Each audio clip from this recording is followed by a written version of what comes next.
All right, good evening. My name is Douglas Hagren with Pro College Planners, and welcome wherever you are. I've got some people in the room. I've got a lot of people online who are joining us this evening. So we're talking to all of you wherever you may be about something that is very important to people, and that is college. And tonight, just to give you a little bit of a background about who we are, Pro College Planners, and we are actually here in Plano, broadcasting to you tonight.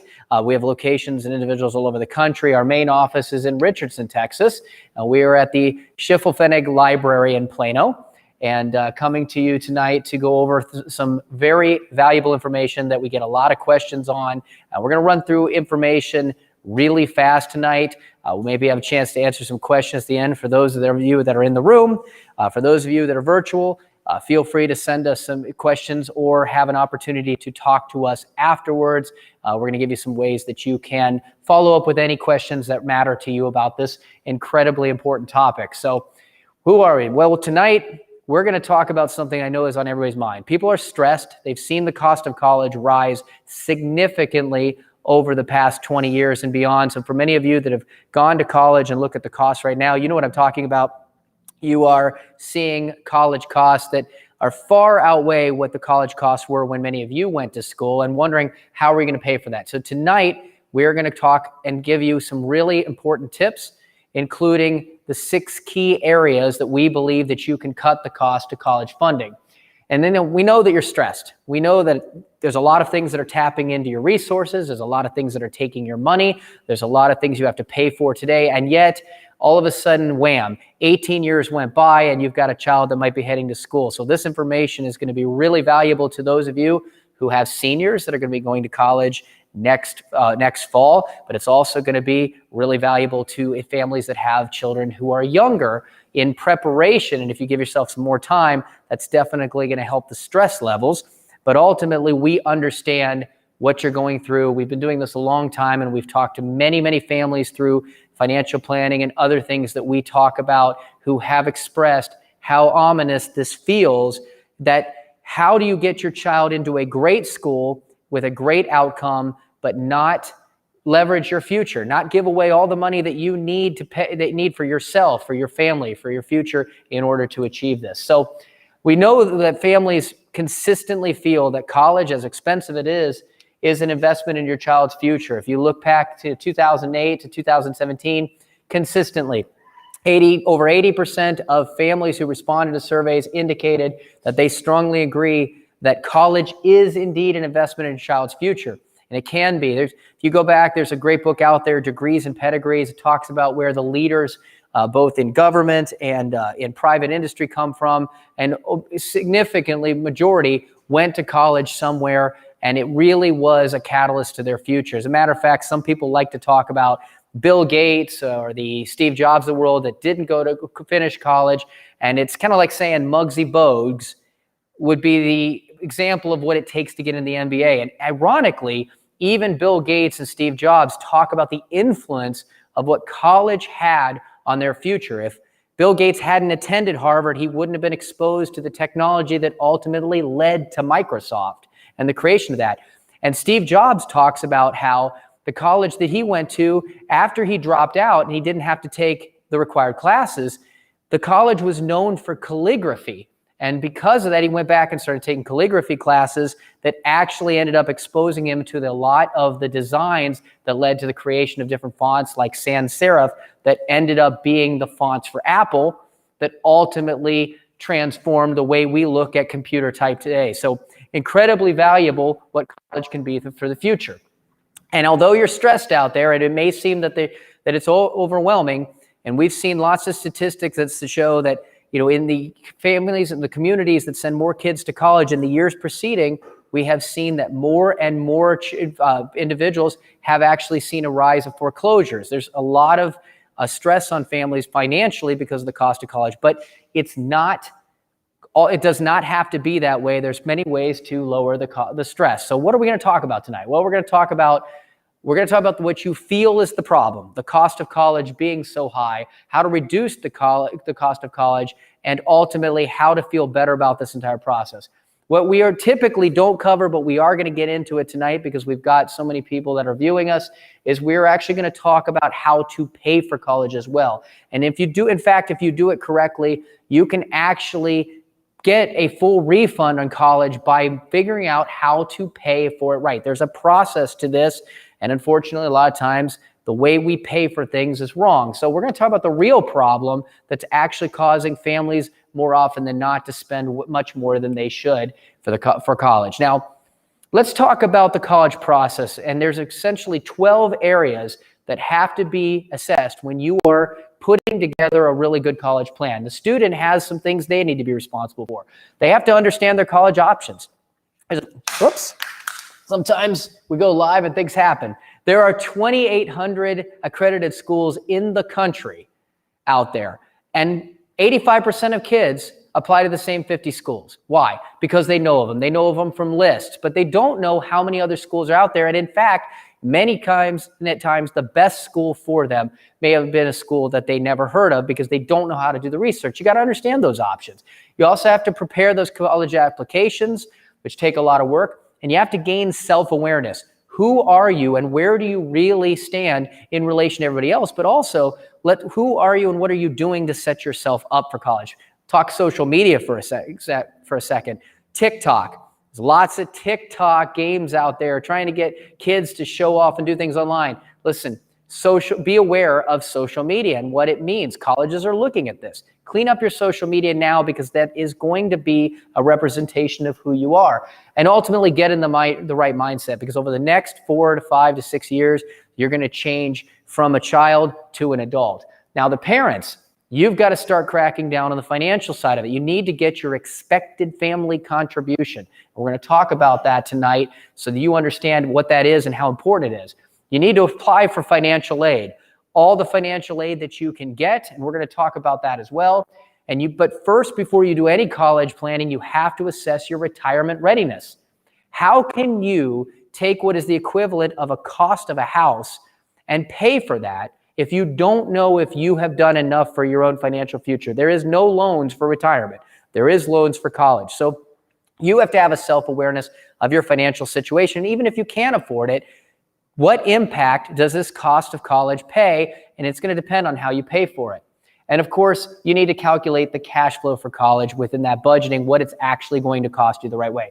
Now, together as a family, you have to understand how to select the right fit colleges. And that means academically, financially, and socially. Most families pick schools that they've heard of because the alumni or the cost, or they went there and they enjoy them, they had a good time. Maybe they've got a great team, or maybe it's got a good academic career, or their friends are going there, but not academically, financially, and socially. And out of 2,800 schools, it's important to do your research and work in this area. You need to assess the scholarship options that are available to you, who's going to give you the most money, compare award offers once you get them to put yourself in a position to essentially and effectively negotiate for more money, and ultimately transition successfully to this time in college and adulthood to come. So as I started to say before, who is this for? Well, it is absolutely for families that have money, who have saved, who have cash flow, who can afford college, and are figuring out how to not pay too much for college. It is also for parents of high school seniors who maybe have not saved enough for college and need to figure out how to find college within a budget that they can afford. But ultimately, it's also for parents with younger kids who may have a long time to college and need to start saving now, parents of children already in college who are still figuring out how to not take on too many loans, and those parents of students that may have already graduated or figuring out how do you manage the loans that you already have. In fact, this is actually information we're going to go over tonight for pretty much everybody. So let's talk about that cost. You know what we're dealing with here. You feel it already. We have an average cost of college of $35,000 a year plus, and this is tripled in the last 20 years. Annual growth rate is almost 6%. That is almost double what the inflation has been for everything else. The average in-state student spending $25,000. That is not a small amount of change. And the average private university student is spending $53,000. What has that led to? What that has led to is a really ominous issue with student loan debt. As you can see here, $1.7 trillion. This is off debtclock.org. Go look it up if you want to scare yourself about all the debt that's out there. 1.7 trillion in debt. That's $40,000 per student on average. And as you can see here, that outweighs the amount of credit card debt that is outstanding in this country. We talk about credit card debt. The student loan debt is a major issue. And as we look at the numbers, we can see that even out-of-state schools, well, they can really cost close to private schools. And you'll see that in-state and out-of-state averages have been noted here as 5 years. This is not a typo. Why? Because the truth is that of state public schools, 39% of people graduate in 4 years. There's actually, the average for college graduation is 6.2 years across the country.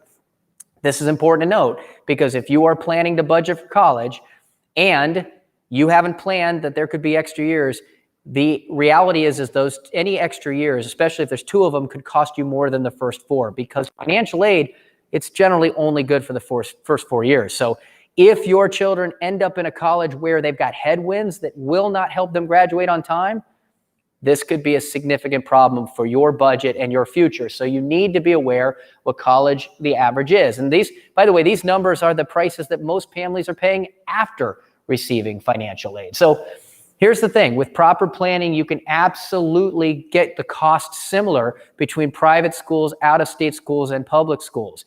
But you have to know what you're doing, and it takes a lot of work and time, but that's what we're going to talk about, and getting the help is important. Now, what do? We started in this business. We're in the financial services industry. We have a unique approach. Most people are focused on investments and savings, and these are necessary. But what we do is we help people find money they are unknowingly or unnecessarily losing to inefficiencies. And the main key areas that people have inefficiencies, or what we call wealth transfers, is going to be things like how you pay your mortgage, how you pay taxes. I think we've got some CPAs in the room that understand that. The cost of taxes are immense. Qualified plans, major capital purchases, which of course include college. We've been doing this a long time with a lot of families. We've had plenty of families come to us and say, hey, I've been doing financial planning or I've been doing savings for years, but help us with college. Well, how come you're coming to us now? Because we never talked about it. Most of the advice out there on college was wrong, or unfortunately, most people just don't spend enough time on it. Just put some money in a 529 and you'll be okay. I'll show you the numbers on 529s here. While they can be effective, they've unfortunately in most situations have not been enough to cover this cost of college.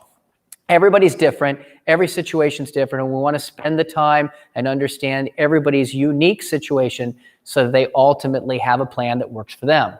Now, this is me talking to Brad Satin. If anybody's from Minneapolis area or Philadelphia, Brad was with Fox Philadelphia and an interview that I did some time ago.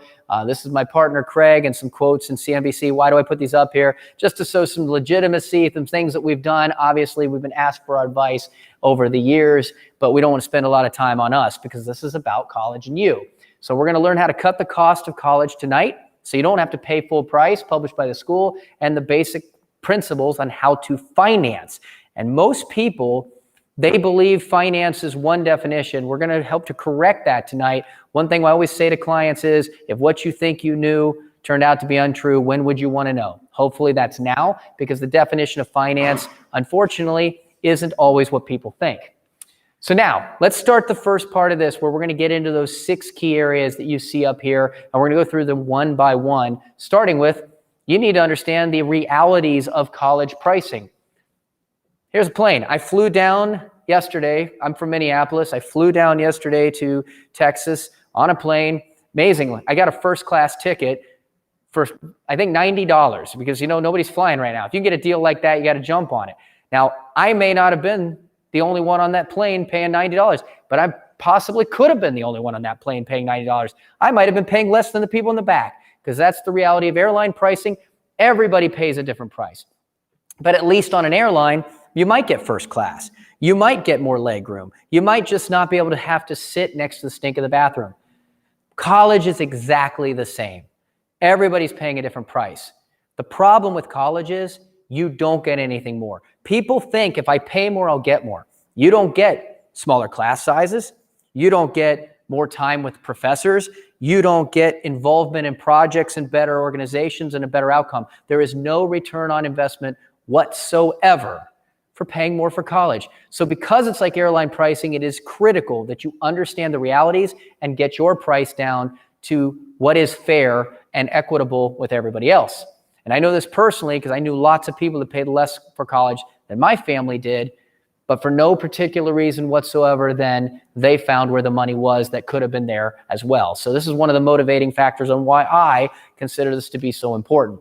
And if you're feeling the cost of college going up, you're not believing a falsity. This is absolutely true. You can see here, we've actually seen a lot of things that we spend on going down. Look at TVs compared to what they used to be. I remember this big box, those wooden televisions that were basically living room furniture. Those things cost $5,000, but they were basically your living room. Well, now you can get a TV for nothing. It's totally disposable. Cell phone service, softwares, toys, all have gone down. The things we don't need, the things we want, the things that give us comfort are all getting cheaper.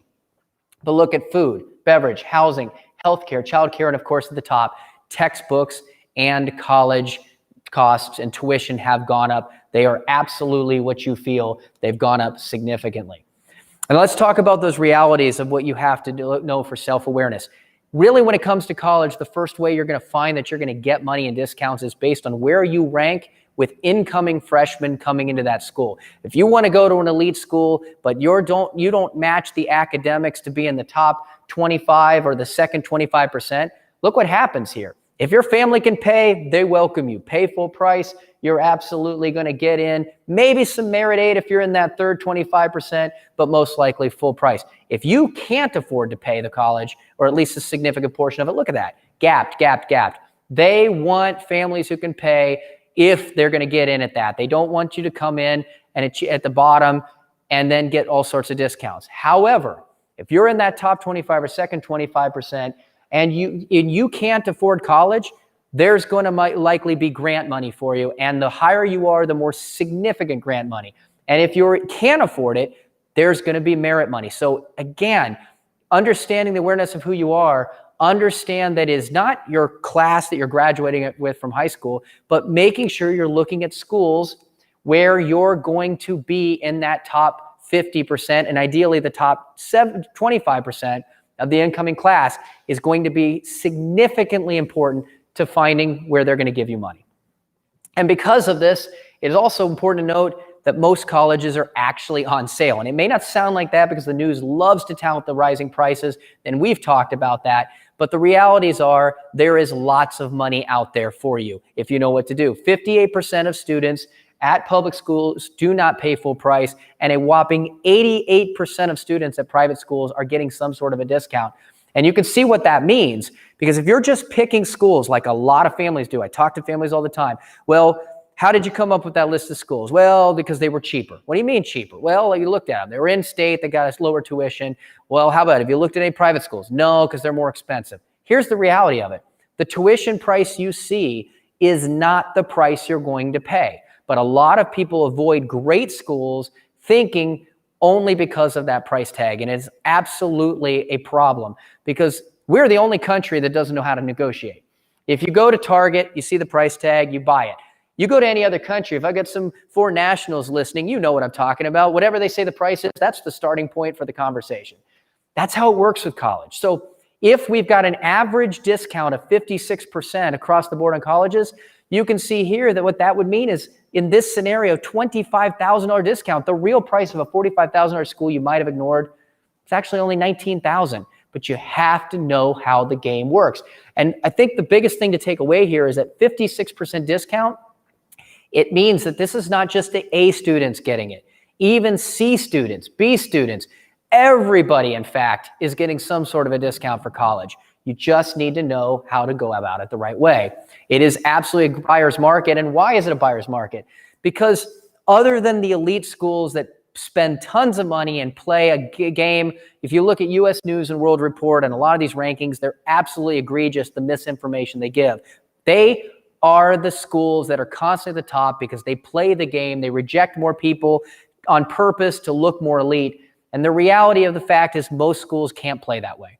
It's only those top schools, the top research schools, the top private schools that can afford to just reject as many people as they want. The reality is that 98% of admissions directors are actually concerned about hitting enrollment goals.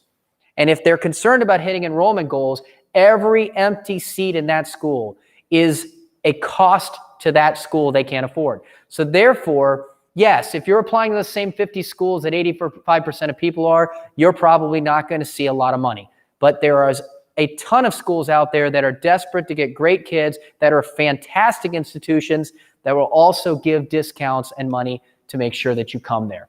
So let's talk about the second cost-cutting idea, which is what schools you target will depend on your answer on how you'll qualify for financial aid.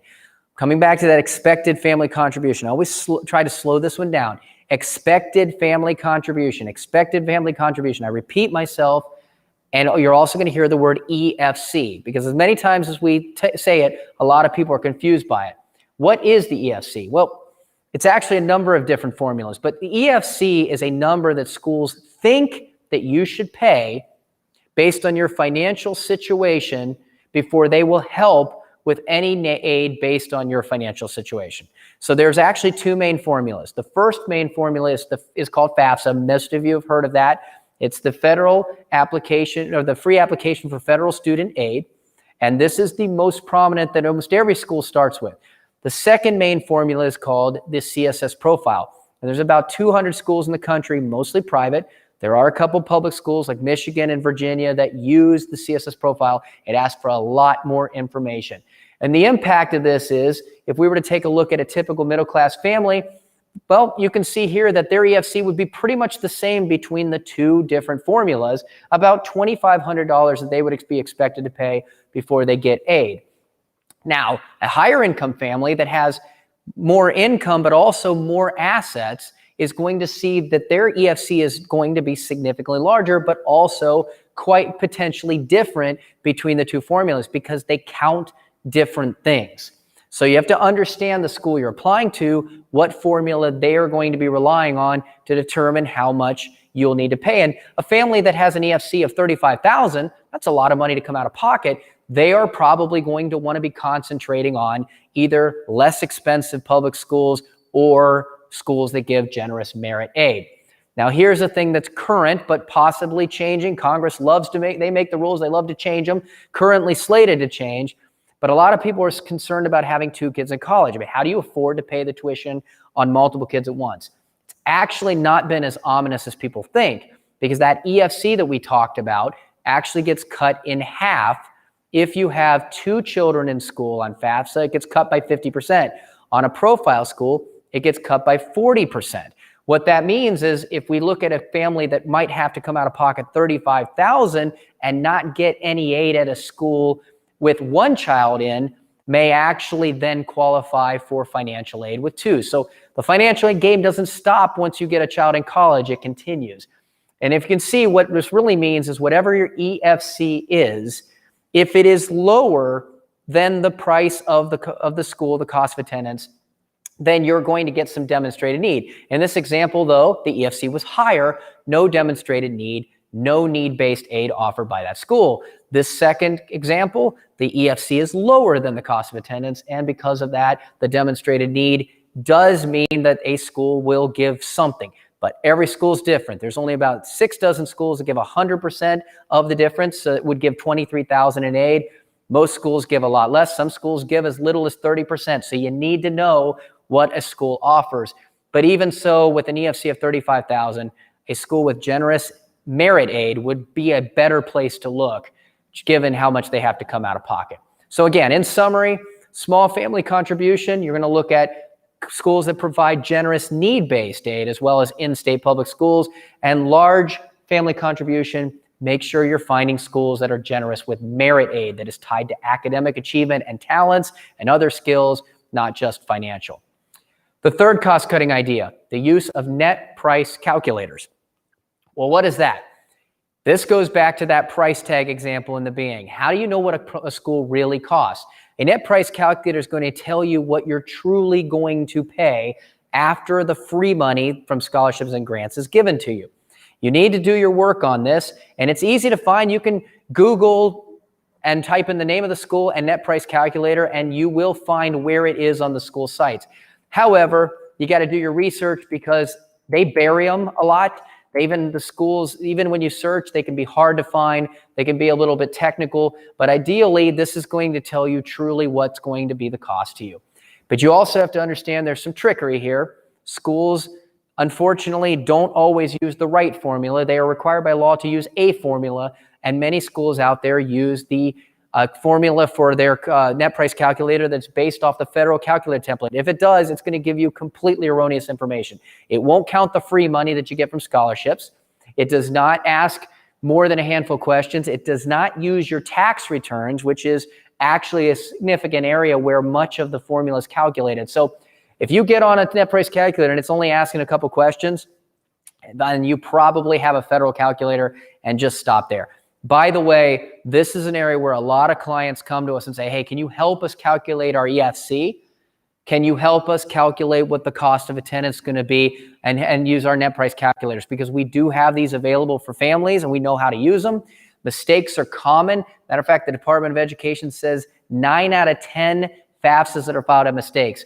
And I've seen examples where just 2 questions wrong, where people put in the wrong spot, cost them $10,000 a year in financial aid. So a lot of times people don't understand the question and put information they should in the wrong spot. So we help people figure out what their true cost is, their budget, and ultimately find schools that are affordable and make sure that that EFC is going to be what it should be and not elevated.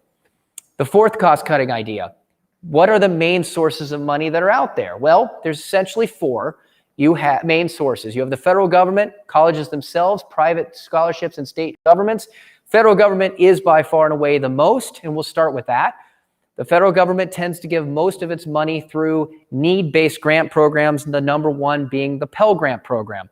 The Pell Grant program, though, as you can see, isn't a lot of money and it isn't available to most people. It is only $6,095 for current school year, and the majority of families that qualify for these have a combined joint adjusted gross incomes of under $50,000. Now, I have seen some examples of people who have actually pretty good financial situations who have qualified for Pell Grants based on moving stuff around or where things are located with the EFC, but most people do not qualify for these Pell Grants. However, federal government is also the number one lender for student loans. Student loans are not tied to income, so even those that don't qualify for federal grants could still qualify for loans because of the omission of income. State university aid is another area we're going to talk about. It's actually one of the smaller areas. The state university aid, predominantly what you need to know about that is it tends to run out early. So FAFSA is something you want to start filing for as soon as the beginning of October. It actually opens up October 1st. And the reason you want to file sooner than later is really dependent on if you need need-based aid. That's a really significant urgency if you do, because if you want to qualify for state university aid, they tend to run out. However, it's really different in the country what state university aid is given for. In the North, it tends to be given more for needs. So again, for individuals with lower incomes, lower EFCs, they may qualify for help from the state. In the South, for some reason, it's the opposite. The state university aid is generally given based on merit, and then it's given and provided based on academic achievement. So you can get some more information on this, or you can talk about it more to find out what you may qualify for with your state, to find out what kind of aid is available. But again, it's not a huge portion of money that's available, but if you need it and you're going after it, again, filing your FAFSA earlier might be an advantage.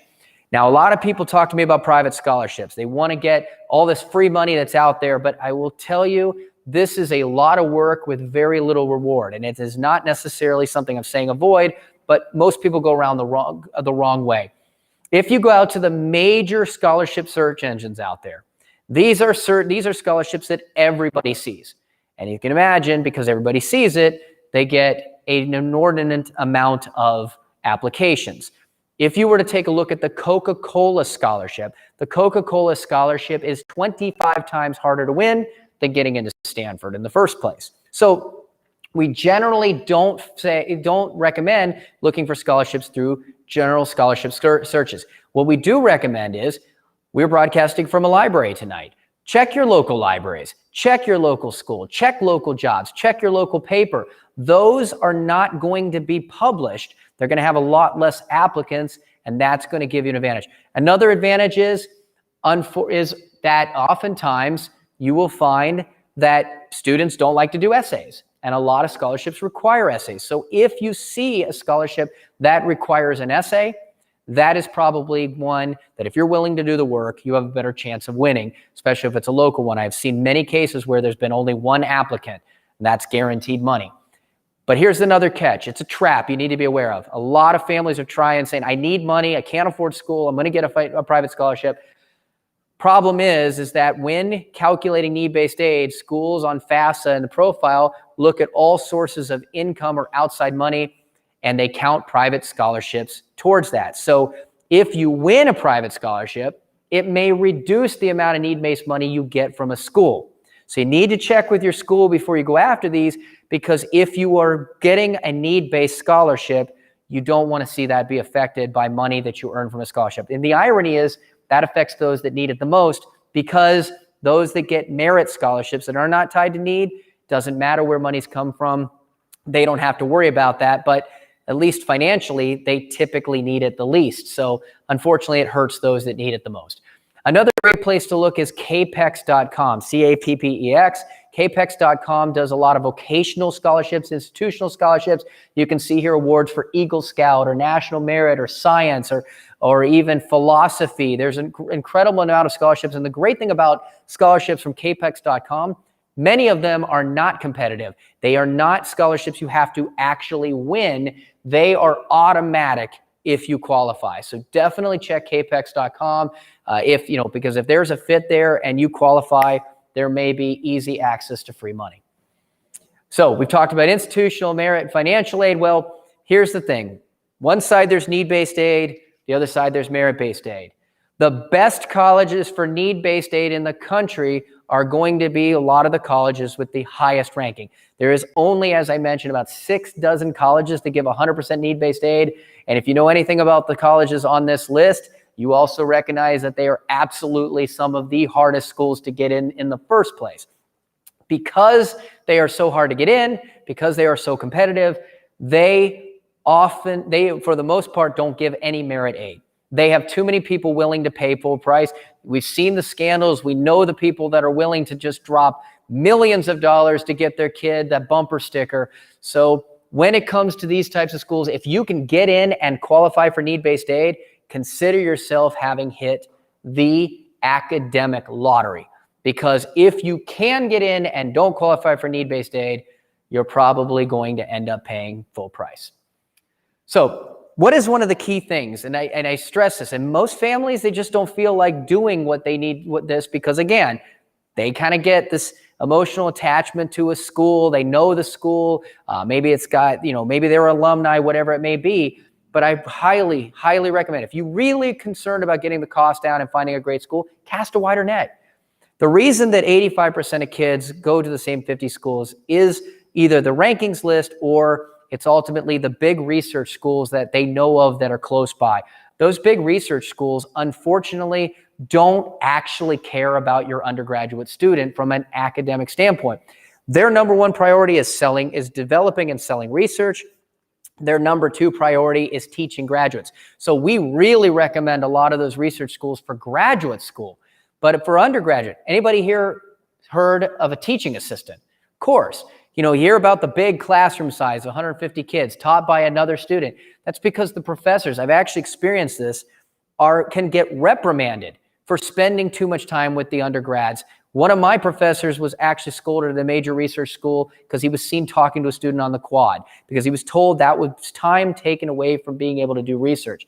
If it's important to you to have intimate class sizes, if it's important to have intimate relations with professors and mentorships and things like that, you definitely want to be looking maybe at colleges. And they provide 91% of students with a discount, or master's level universities that provide 86, because they don't spend their time on research. They spend time with the students. And ultimately, as you can see here, they also tend to give more money. Athletic scholarships. I get a lot of questions about these. Hey, my kid's really talented.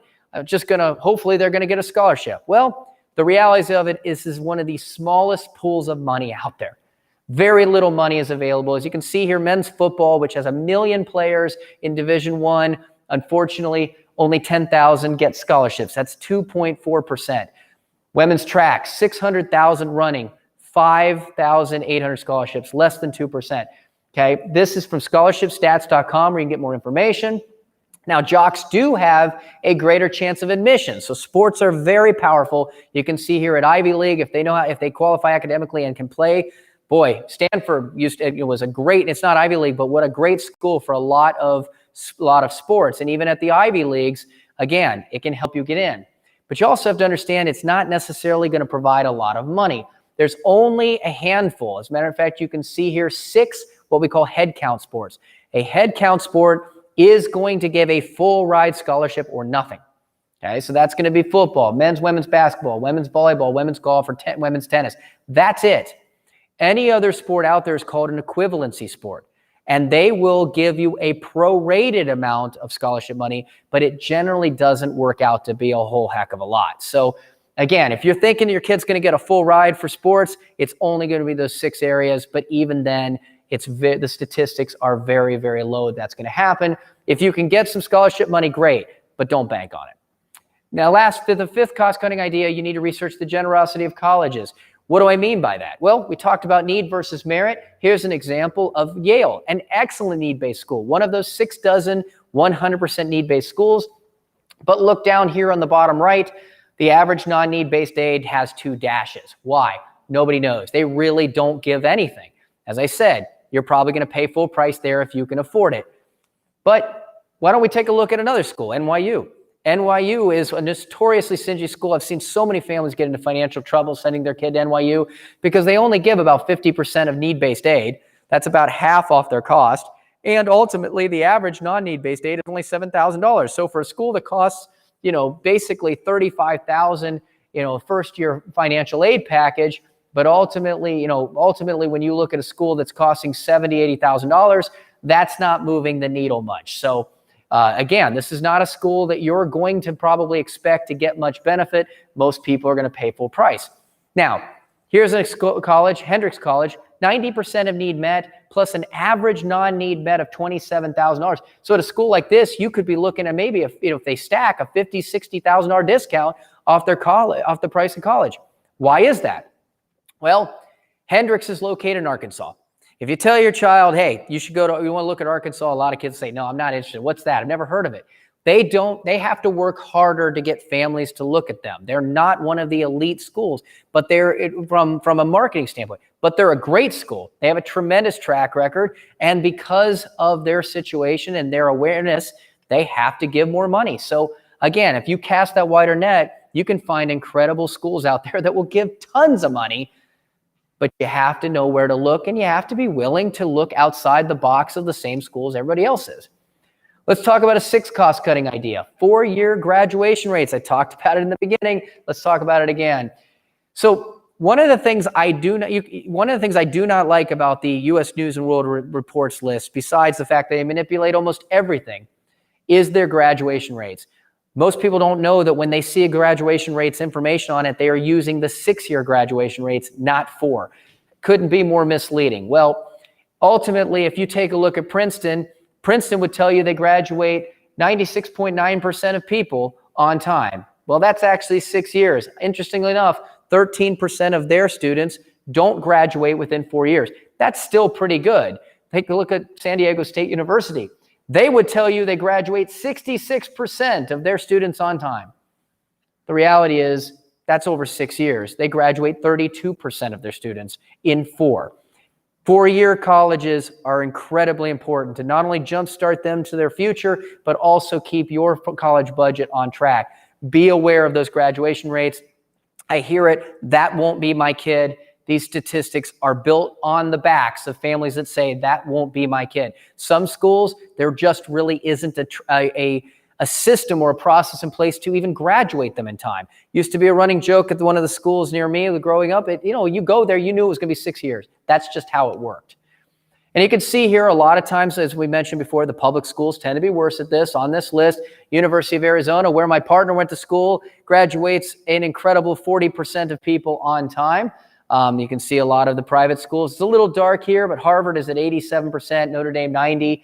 University of Colorado, they're just skiing too much, I guess, 44%. But it's important for you to be aware of this. Now I want to come back to what I said before. It is important for you to understand your cost.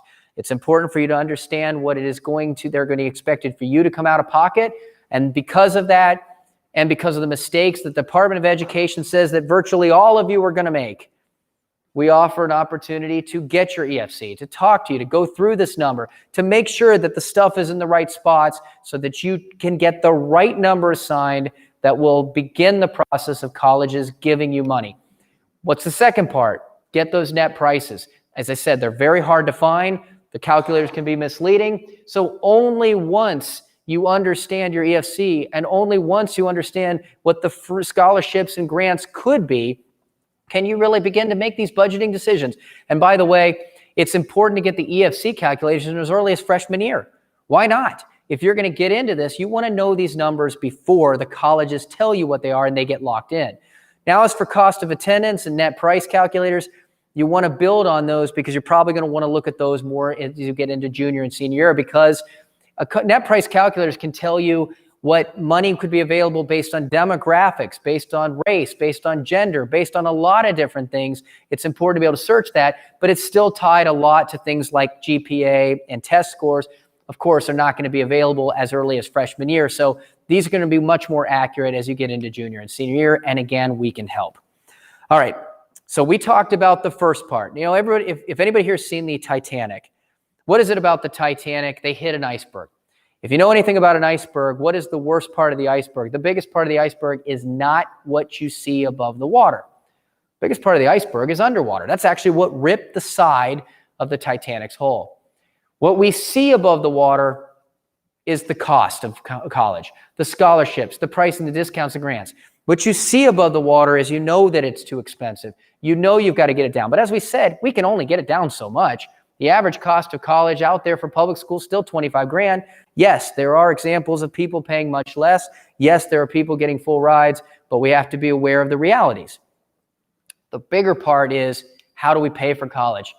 College financing, college funding. How do you pay for it in a way that you're not going to sacrifice all the money that you have and that you've saved that will never be available to you again? Because here's the reality of money. Once it's lost forever. The real problem, and this is what really got us passionate about this, we saw this with our families who had been saving for college. Some of the old ways, just put it in a 529. Well, 10 years ago, the colleges changed from backing student loans to being the direct lender. I'm sorry, not colleges. The federal government went from backing student loans to being the direct lender. As soon as they became the direct lender, it was a free-for-all. Between cheap and easy money and access to money, colleges said, hey, we can charge whatever we want because we know that there's going to be money available to it, and therefore, let's do the college cash grab. The reality, though, is that cash flows are stagnant, income stagnant. We pay for more things than we ever did. Inflation, even before what's happened recently, was continuing to go up, and the cost of college twice that. You have to have a strategy for how to finance and pay for college, not just look for discounts. As you can see here, how you pay is actually the most important solution. The perceived problem is the price tag. The real problem, most people aren't paying for it the right way. So what is financing? Let's talk about the definition. I said most people think financing as a definition is one way. The reality is to finance is to purchase anything. You finance every single thing you buy, your cars, your food, your clothing, your shelter. Everything is financed one way or another. How? You can either borrow and pay interest, like a mortgage or a car payment or student loans, but you can also use your cash flow and savings, avoid paying interest, but understand you need to be aware of what you're giving up. You're giving up the ability to earn interest on that money you spend, and that can be a significant amount. So how do we pay for college? There's actually four main sources of funds. We talked about a bunch of them in the last 20 minutes, 30 minutes or so. Obviously, there's free money, scholarships, grants, tax credits. Another area that you're going to find money is found money, reducing or eliminating wealth transfers. Everybody's got them. Everybody's got leaky holes in their bucket financially that's drifting out, and they don't even know it in the way that they handle paying for everyday things. So, and this comes in the form of opportunity costs. Obviously, borrowing money, paying interest, either student or parent loans, and save money like 529s, checking accounts, other college savings plans are the four main areas to pay for college. How about qualifying for financial aid? There's actually about 7 different ways that determine that EFC, but parent income is a significant factor. You also got to review all cash flows. Parents and non-child retirement assets are incredibly important. As a matter of fact, child assets and income significantly more than the parents. Qualifying for aid may mean free money. This is important to know. I talked about it before. If a college is giving you money for college, and they say we're going to cover, say, 90% of that gap of your financial need, well, then they go a step further and tell you how much of that's going to be free versus loan. So they may give you free money, but they may just be giving you financial aid in borrowed money. And school selection, as I mentioned before, is a massive driver for figuring out how to get free money. You can see the 7 different factors that go into the determination of qualifying for financial aid here.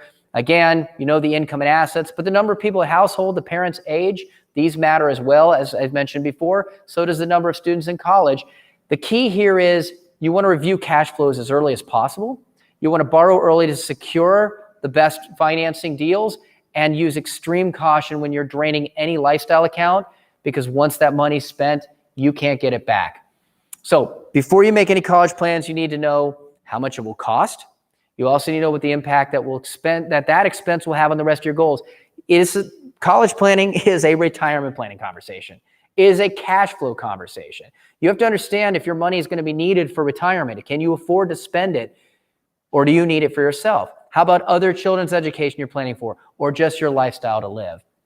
So a typical approach that people say is, I'm going to save up, I'm going to pay for college with my savings. Okay, that works. But once those funds are exhausted, what are you going to do? Well, look to borrow then to make up the gap. Maybe you add a second job, maybe you get more income, or maybe then finally after that, you look at how to get financial aid through forms and other data. We're going to come back to another approach. But before I do that, I'm going to talk to you about, there's essentially 3 types of people. 3 types of people that handle money in different ways, okay? The first is the debtor. Raise your hand if you want to be the debtor. Always borrowing and living below the zero line, always financing things today and paying interest into perpetuity, hopefully getting to pay it back just to get back to zero, okay? Not really. Most people don't want to be that. And there's lots of stuff out there telling you how not to be that. Second type of person is going to be the saver. Saver takes time putting money away. They save and they buy and live at the zero line. So once they build it up, they have the money to pay for something, they exhaust that account and it's gone, okay? So they don't want to pay interest, but yet they give up earning any interest on this money too, because it has been spent and disappeared. Very short-term type of goals, but fortunately, they do not get in debt or pay interest. But now let's talk about the way the billionaires think about it. And so again, if we're talking about tax planning, we understand that taxes are an important way of giving away money or saving it if you've got a good plan.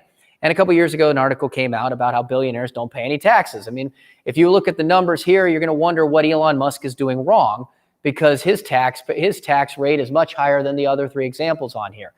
Well, the reality of this is that these individuals don't take a lot of income. Okay, they don't have to. They've got assets that they live off of that they could sell if they need to, and they're going to pay capital gains, which are definitely better than ordinary income rates. Now, if we take a look at the 3 types, the third type of person, it's the way the billionaires look at it. They're not actually spending their assets. They're not selling their assets.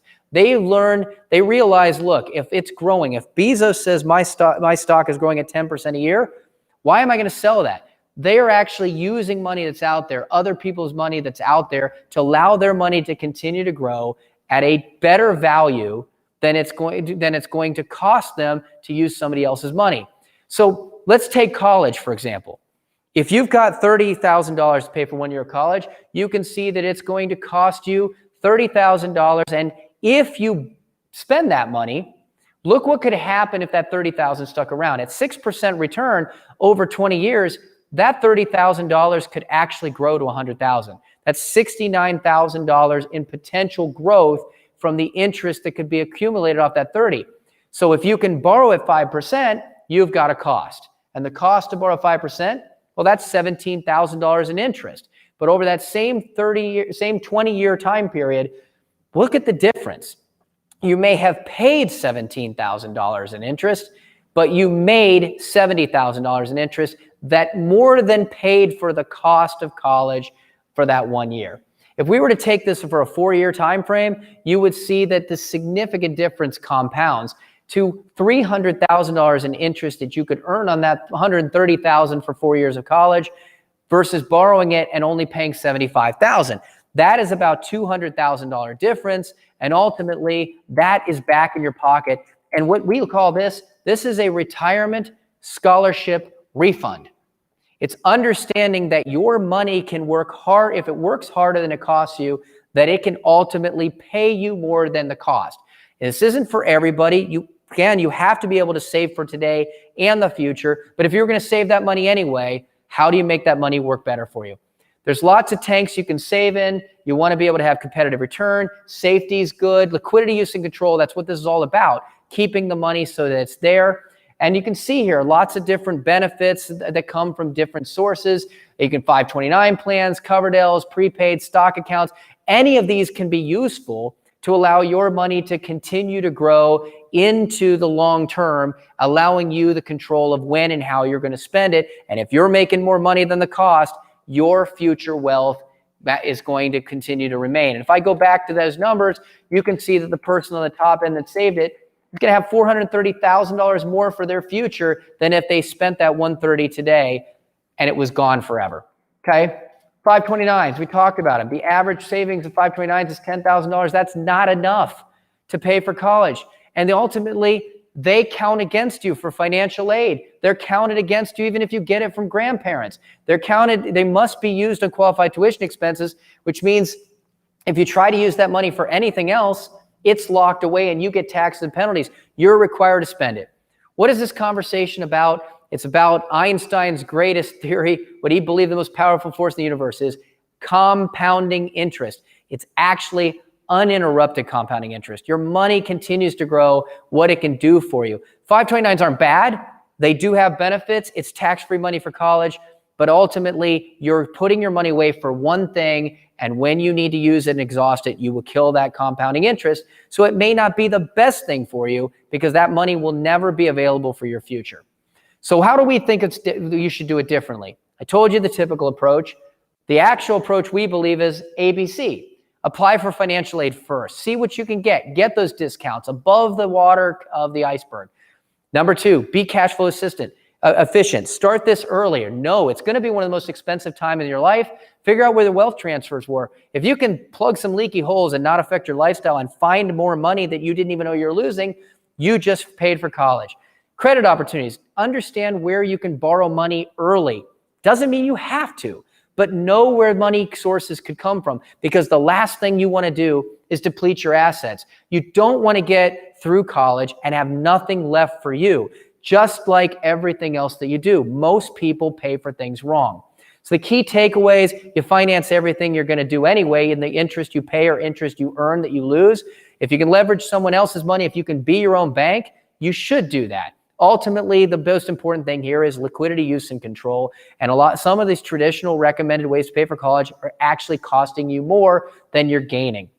So what's next? Well, got a little testimonial here from someone in Frisco, Texas, that was talking about some of the ways we help. One thing I want to know, going back to the selection of colleges, how do you pick the right fit college academically, financially, and socially? Well, I don't want to hear it's a good party school. What we want to know is they're picking the school, first of all, because it offers a great major, great career opportunity.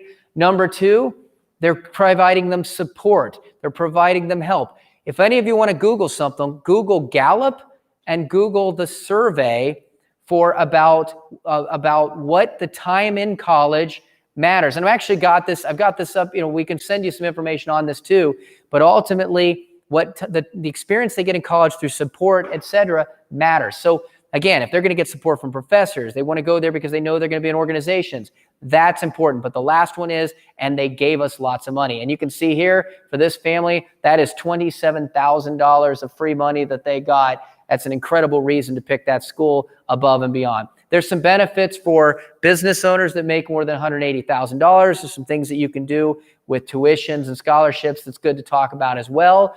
And ultimately, the key is there's so many rules. The government makes the rules. The government's changing the rules. Money needs to be working for you. You need to negotiate. You need to file your forms on time. You need to know what your retirement readiness is today. Get your cash flow and prepare to navigate the entire iceberg. So what's this translate? How do you do it? Okay. Well, a free gift to you, all of you, wherever you are, if you're virtual or live, 30-minute conversation, a $200 value, but we don't charge anything for it because people have questions. I talk to people every day. Sometimes it's 5 minutes. Sometimes we go over 30 because they have some really important questions to go. I want to make sure that I'm answering those questions and putting you in a place where you're going to feel comfortable about your options. You can certainly go here and sign up directly on our calendar. What's another option? Well, we actually have a really simple report. Some people just want to find out, like, well, I already know what schools I'm thinking of. What about, what's my cost going to be? What's my EFC? We actually have a way where you could take a snapshot of this. You can actually get a report in about 5 minutes that tells you how much your college could cost, up to 3 colleges compared. If you qualify for grants and loans at college, a couple of suggested colleges you might want to look at based on your academic and financial situation. And again, this report, everybody who's done this report has said, thank you. This was incredibly valuable. And by the way, then they want to know, what about some other schools? So we have a coupon code for this. We do have a cost for running these, so we do have to charge a little bit for it, but we give a discount for people that are on virtually. Ultimately, too, we've got some reports. I talked about the 6 factors that predict a student's college success. That's actually the Gallup survey. So this one you can go out and grab. We've got a Dropbox to pull these documents and a link I'll give you here. 4 ways to evaluate a financial award letter, because colleges won't always give you all the money you should up front. A lot of people are happy with the award they get. They don't know they could have gotten more, maybe sometimes double or triple more, because they don't know how to read it. So it's important to evaluate a financial award letter correctly to know if you should appeal.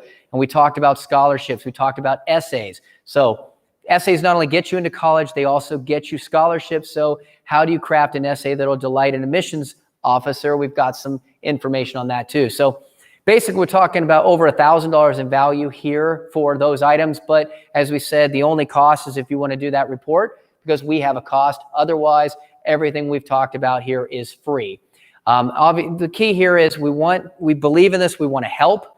Obviously, we're in business as well, but we want to help. It's nothing better than the outcome of seeing a family who is financially set when they get through college, who ultimately has a child that's going to a great school at a great price, academically, financially, socially, and the awards of what that translates to in the future. This can save money. This can save time. I mean, it can take over 200 hours to do all the work you need to do this research.